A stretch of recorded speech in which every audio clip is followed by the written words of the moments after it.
అందరికీ జై శ్రీరామ్. తులసి అమ్మ గురించి ఒక 2 విషయాలు తెలుసుకుందాం. తులసి పూర్వనామం ఏంటి అంటే బృందాదేవి అనమాట. ఈమె కృష్ణుడికి చాలా ఇష్టమైన తులసి అనమాట. ఎందుకు అనగా పూర్వం జలంధరుడు అనే రాక్షసుడు ఉండేటోడనమాట. ఆయన బృందాదేవి భర్త. ఈయన ముల్లోకాల్ని పీడించేటోడు. అయితే ఈయనని సంహరించాలి అంటే బృందాదేవి పాతివ్రత్యం మహిమ చేత ఈయన ఎప్పుడు కాపాడుతూ ఉండేటోడనమాట. స్వామివారు ఒక చిన్న లీలా నాటకం చేసి బృందాదేవి భర్త రూపంలో వచ్చి అమ్మవారి పాతివ్రత్యాన్ని చెడగొట్టడం చేత జలంధరుడనే రాక్షసుని సంహరించగలుగుతాడనమాట స్వామి.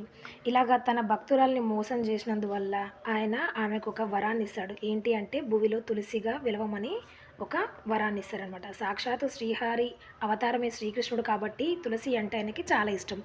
ఇంకోటి, పుణ్యశ్రీలు తులసిని తుంచకూడదు. అవసరమైతే కన్నెపిల్లలు, పురుషులు, బారుల చేత కోయించాలి, కానీ లేడీస్ మాత్రం తులసిని కోయొద్దు. నచ్చితే లైక్, షేర్.